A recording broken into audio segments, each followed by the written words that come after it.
Bonjour tout le monde et bienvenue dans cette nouvelle vidéo sur LTSpice dans laquelle nous allons analyser la puissance d'un circuit RLC.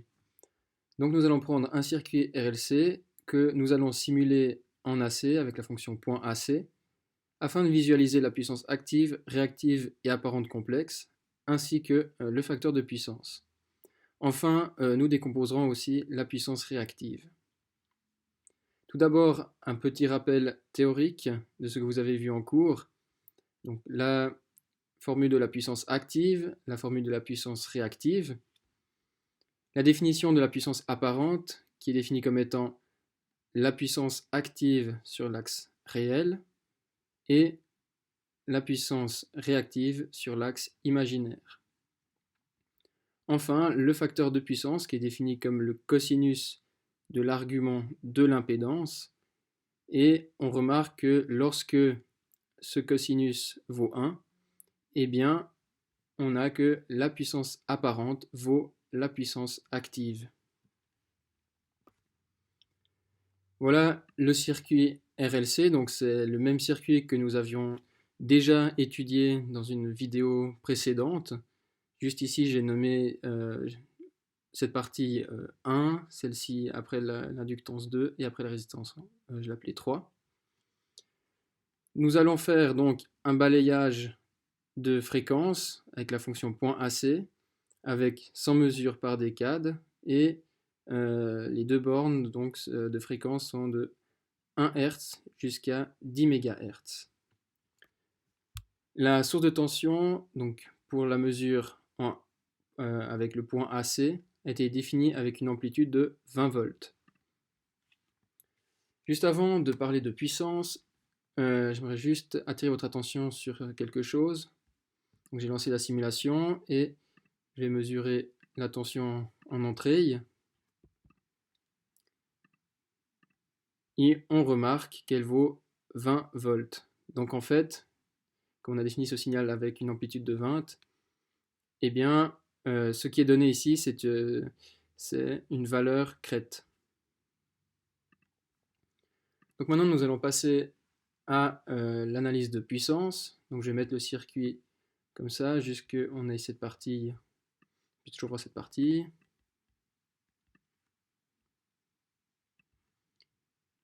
Alors, je vais rentrer la première expression qui va correspondre à la puissance active du circuit. Donc, cette expression, c'est celle qui est écrite ici. Nous avons mag V1. En fait, mag est utilisé pour donner le module d'une valeur complexe. Donc, on peut l'utiliser uniquement lorsque l'on a des signaux sinusoïdaux. Donc, seulement lorsque le simulateur sait qu'on a des signaux sinusoïdaux. Dans ce cas-là, il le sait, vu qu'on a lancé le simulateur avec le point AC, et le point AC, justement, utilise la source de tension avec une source sinusoïdale. Donc on a mag de V1 fois le module du courant fois le cosinus de, alors pH c'est pour la phase de quoi? Donc de V1 sur IR, donc la phase de l'impédance du circuit.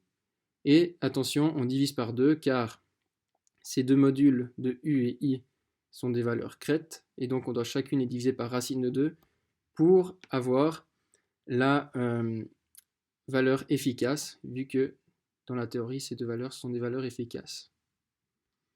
Alors, ok, je vais mettre ce diagramme, cette représentation linéaire. Donc ça, c'est notre puissance active. Maintenant, je vais calculer la puissance réactive. Donc c'est la même formule, sauf qu'à la place d'un cosinus, on rentre un sinus. Je vais la mettre dans une autre couleur pour que vous la voyez mieux. Je tiens à mentionner quelque chose ici sur la phase. Donc je vais mettre entre 185 et moins 5. Vous voyez ici, le module de cette expression vaut 180. Ça veut dire qu'on a cette expression est réelle, mais elle est négative. Et lorsque on arrive ici, son module vaut 0, donc on a quelque chose de réel mais positif. La puissance active, quant à elle, est toujours positive. Enfin, nous allons exprimer la puissance apparente. Donc, je vais la définir sur un nouveau tableau. Alors, la puissance apparente, c'est la puissance active, plus, sur les imaginaires, la puissance réactive. Ok. Donc, on obtient quelque chose avec une phase qui évolue, ce qui est correct, vu que sur la partie imaginaire, nous avons la puissance réactive qui varie. Cette représentation, vous pouvez aussi la mettre, par exemple, dans la représentation de Nyquist, et comme ça, sur cet axe, vous retrouvez la puissance active, et sur cet axe, la puissance réactive. Et après, si vous promenez avec un curseur, par exemple, hop, je vais juste mettre comme ça, eh bien, en fonction de la fréquence, vous pouvez obtenir, en regardant sur les axes, les puissances actives et la puissance réactive, et ici, vous pouvez obtenir la magnitude, le module et la phase. Maintenant, j'aimerais qu'on s'intéresse à la puissance réactive. J'ai pris un curseur ici sur la puissance réactive et on remarque que à environ 1,6 kHz, eh bien, la puissance réactive est quasi nulle. Alors pourquoi cela? Si vous vous rappelez, quand nous avions étudié ce circuit RLC, donc dans une autre vidéo, nous avions obtenu que à la fréquence de 1,6 kHz, le circuit se comportait de manière résistive. Autrement dit, sa phase, la phase de l'impédance, l'argument de l'impédance du circuit valait 0, donc elle était nulle. Donc, si à ce moment-là, cette phase vaut 0, cet argument vaut 0, eh bien, le cosinus de cet argument vaut 1. Et donc, ça veut dire que la puissance apparente vaut la puissance réactive, que la puissance apparente vaut la puissance active, et que la puissance réactive est nulle. Si je reviens d'ailleurs une dernière fois sur celui-ci, on remarque que lorsqu'on arrive ici, on est toujours, malheureusement, quand on utilise cette représentation, il y a toujours toujours difficile de se déplacer dans les extrêmes ici. Donc je vais peut-être le remettre. Je vais peut-être le remettre en représentation de Bode linéaire. Ah oui, auto, voilà. Donc si je me déplace, donc là c'est le deuxième curseur que je déplace, à 1600 Hz, on a que la phase vaut à peu près, donc de la puissance apparente vaut à peu près 0, et que son module vaut environ 200 milliwatts.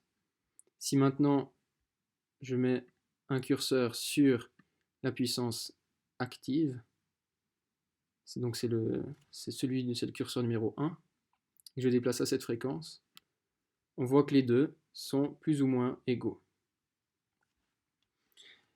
Très bien, maintenant nous allons passer à la deuxième phase de cette analyse de puissance. Donc je vais enlever ce tableau,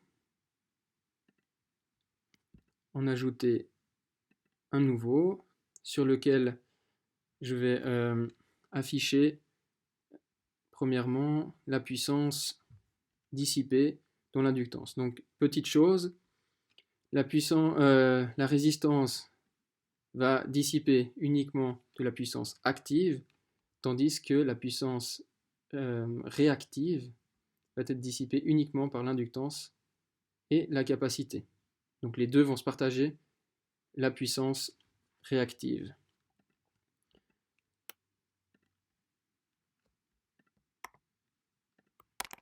Donc premièrement,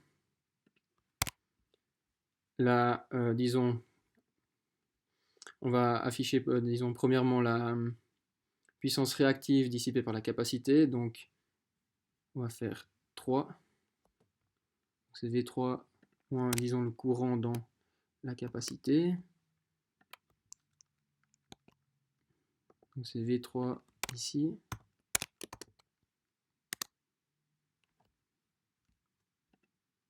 Et la deuxième, donc on va afficher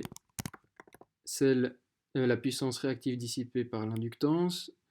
Donc c'est V1 moins V2. On peut mettre le courant ici. On pourrait laisser le courant R, bien sûr.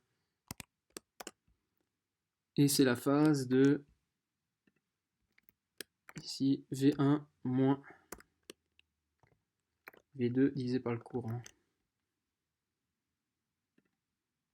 Ok, ça semble correct.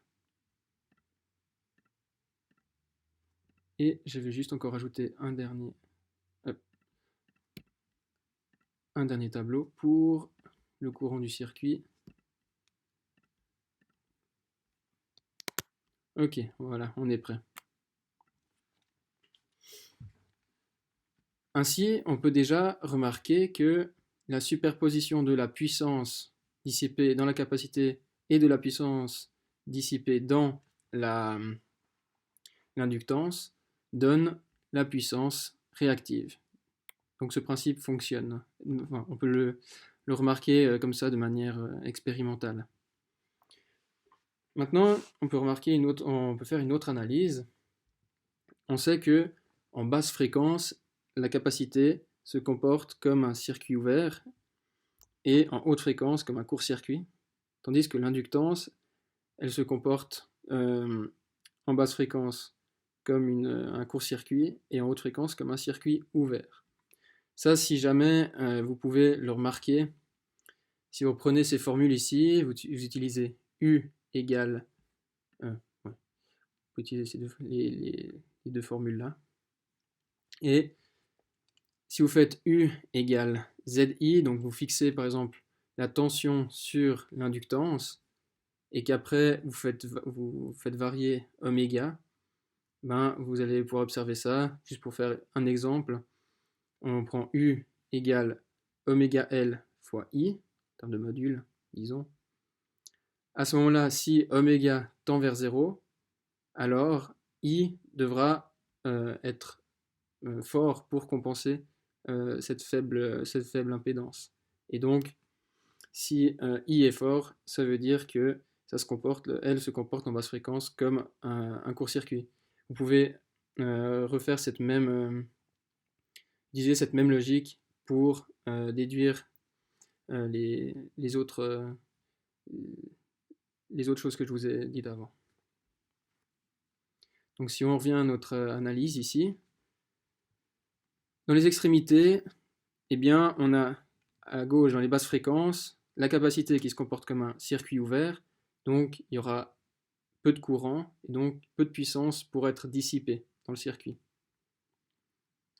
Pareil ici, sauf que là, c'est l'inductance qui va se comporter comme un circuit ouvert, et donc de nouveau, comme il y aura peu de courant, il y aura peu de puissance qui pourrait être dissipée, on aura un peu un blocage dans ces deux extrémités du circuit. Maintenant, là, on remarque que ici, il y aura assez de courant et il y aura un maximum de puissance dissipée par la capacité, jusqu'au moment où la fréquence va augmenter de sorte que la capacité va commencer à se comporter comme un court-circuit. Et donc quand elle se comporte comme un court-circuit, il y aura moins de chute de tension à travers cette capacité et donc moins de puissance dissipée jusqu'à ce moment-là. Pour l'inductance, ici, eh bien, elle se comporte un peu comme un court-circuit. Et donc, de nouveau, il n'y a pas beaucoup de chute de tension à travers ce composant, et donc peu de puissance qui est dissipée. Et quand on arrive là, ben, une augmentation de, voilà, de cette tension à travers l'inductance, et donc on remarque une augmentation de la puissance jusqu'à ce qu'elle commence à se comporter comme un circuit ouvert et que le circuit commence gentiment à se bloquer. On peut aussi observer l'argument des puissances réactives de l'inductance et de la capacité. Alors je vais changer les bornes de cet axe entre moins 5 degrés et 185 degrés pour mieux regarder ça. On voit que l'argument de la puissance réactive de la capacité vaut toujours 180 degrés. Donc, la puissance réactive de la capacité est toujours négative.